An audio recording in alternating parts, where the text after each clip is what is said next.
Signal TV. నేను Sivareddy. CM Revanth Reddy signal టీవీకి connect అయ్యారు. ఎట్లా కనెక్ట్ అయ్యారంటే సిగ్నల్ టీవీకి వచ్చే వార్తలకు ఆయన రెస్పాండ్ అవుతున్నారు.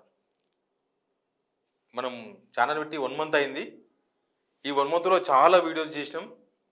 చాలా వరకు ప్రజల సమస్యలకు సంబంధించిన ఇష్యూస్, ఎవరిని మనం తిట్టింది లేదు, ఎవరిని విమర్శించింది లేదు, గట్టిగా ఎవరిని అనవసరంగా ఎవరిని టార్గెట్ చేసింది కూడా లేదు. విషయం చెప్తున్నాం కాబట్టి సీఎం రేవంత్ రెడ్డి కూడా మన ఛానల్ కనెక్ట్ అయ్యారు సిగ్నల్ టీవీకి. మనం మొన్న ఒక వీడియో చేసినాం. ఆ వీడియో ఇది. తెలంగాణలో సంచలనం, సైలెంట్ అయిన సీఎం రేవంత్ రెడ్డి. ఎందుకు సైలెంట్ అయ్యాడు, అసలు ఏమైంది, రూలింగ్ సైడ్ ఏమైంది, ఎలక్షన్ కోడ్ పేరుతో పాలన మొత్తం పాతరేసిండ్రా, ఎలక్షన్ కోడ్ వస్తే ప్రజల కష్టాలు పట్టించుకోవద్దని చెప్పిండ్రా, ఎలక్షన్ కోడ్ అంటే కేవలం కొత్త స్కీమ్స్ మాత్రమే అమలు చేయొద్దు, అవి కూడా 100 రోజుల లోపల పాలన ఒకవేళ స్టార్ట్ చేసి ఉంటే అవి కంటిన్యూ అయ్యేది. అప్పుడు స్టార్ట్ చేయలేదు కాబట్టి ఇప్పుడు కొత్తగా ఎలక్షన్ కోడ్లో స్టార్ట్ చేయడానికి అవకాశం లేదు. కానీ జనాల ఇష్యూస్, తాగునీళ్ళు, సాగునీళ్ళు, ఇంకేమైనా కష్టాలు ఉంటే ఆ కష్టాలు, ఇప్పుడు ఒడ్డు ఆల్రెడీ కొనుగోలు సెంటర్లకు వచ్చినాయి, అక్కడ రైతుల కష్టాలు మనం చూస్తున్నాం, అట్లాంటివి ఉన్నాయి. అట్లాంటి కష్టాలు ఇట్లాంటివి అడ్రస్ చేద్దామని చెప్పింది. ఎలక్షన్ కోడ్ పేరుతో తప్పించుకుంటే ఎట్లా అని మనం ఒక బ్రహ్మాండమైన వీడియో చేసినాం. ఆ వీడియో కూడా మంచి వ్యూస్ కూడా వచ్చినాయి. చాలా బయటకు వెళ్ళిపోతున్నాను. మీరు ఇటు సైడ్ అన్నా, ఇటు కార్నర్ చెప్పేటప్పుడు ఇటు తిరగండి, ఇటు తిరిగితే అది బెటర్. ఓకే, మనం ఒక వీడియో చేసినాం. ఇదే తెలంగాణలో సంచలనం, సైలెంట్ అయిన సీఎం రేవంత్ రెడ్డి, అసలు కారణం ఇదేనా అని. అది మంచి వ్యూస్ కూడా వచ్చినాయి. చూస్తే నిన్న సెక్రటేరియట్లో నిన్న రివ్యూ జరిగింది. నిన్న పెట్టిన రివ్యూ. అయితే ఆ రివ్యూ మన వీడియో బాగా సర్క్యులేట్ అయింది. ఆ సర్క్యులేట్ చూసిన తర్వాతనే పెట్టిందని కొంతమంది కాంగ్రెస్ నేతలు చెప్తున్నారు. ఇది అతిశయోక్తి ఏం కాదు, కొంతమంది కాంగ్రెస్ నేతలు చెప్తున్నారు కాబట్టి నేను లేటుగా అయినా సరే వీడియో చేస్తున్నా.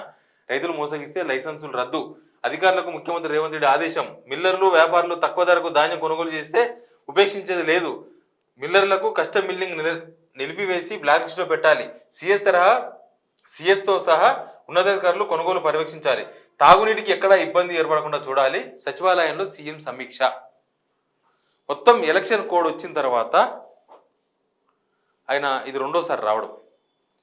ఫస్ట్ స్టార్టింగ్ ఎలక్షన్ కోడ్ వచ్చిన 2-3 రోజులకు ఒకసారి వచ్చి అప్పుడు కూడా సాగునీళ్ళు కాదు తాగునీళ్ళ మీద చేసిన సమీక్ష. అప్పుడు నిన్న వచ్చినప్పుడు మాత్రం మనం ఏదైతే సమస్యలు లేవనెత్తినామో, అసలు ప్రభుత్వం ఈ పాలన ఎందుకు పట్టించుకుంటారు, పాలన పాతరేసిండ్రా, పాలన మొత్తం ముసుగుదాన్ని పండుకుందా అని మనం ఒక వీడియో చేసిన తర్వాత మనం ఏదైతే ఇష్యూస్ జన సమస్యలు లేవనెత్తినామో ఆ సమస్యల మీద నేను రివ్యూ జరిగింది.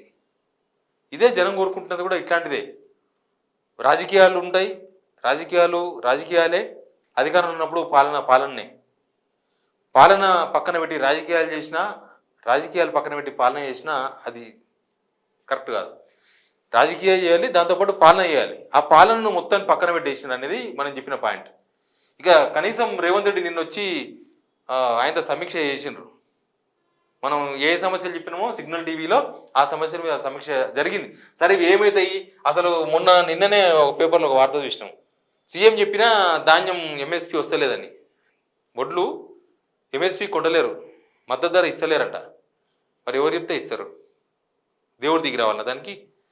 కానీ ఇక్కడైతే సీరియస్గా వార్నింగ్ అయితే ఇచ్చిండ్రు. బ్లాక్ లిస్ట్లో పెట్టాలి, కస్టమ్ మిల్లింగ్ నిలిపి, అదంతా పెద్ద, ఈ మిల్లర్ ఉంటారు కదా, ఇదంతా పెద్ద సిండికేట్. వీళ్ళు వార్నింగ్ ఇస్తారు కాదు, వాళ్ళు ఇస్తారు వార్నింగ్ గవర్నమెంట్కి. మేము మొత్తం మూసేసుకుంటాం, దుకాణం ఎవరికి అమ్ముకో అని మెకానిజం. అక్కడ నుంచి ధాన్యం కొనుగోలు సెంటర్లో కొన్న తర్వాత అవన్నీ తీసుకుపోయి ఏడబెడతాం. అవన్నీ మిల్లింగ్ చేసి కదా సివిల్ సప్లయర్స్ సెంట్రల్కి ఇవ్వాల్సింది మనం. ఆ మిల్లింగ్ చేసేది ఎవరు, మిల్లర్లు.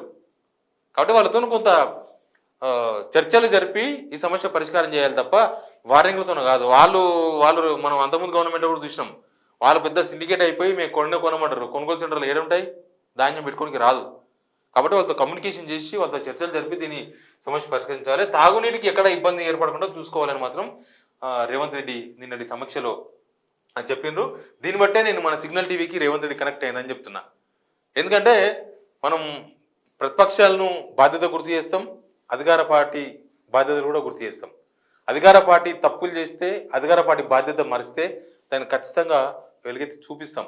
దీనిలో ఎవరు చుట్టాలు కాదు, ఎవరు స్నేహితులు కాదు, ఎవరు శత్రువులు కాదు. ఇది నేను చెప్పదలుచుకున్నా. Anyway CM Revanth Reddy Signal TV connect అయ్యారు. Please subscribe Signal TV.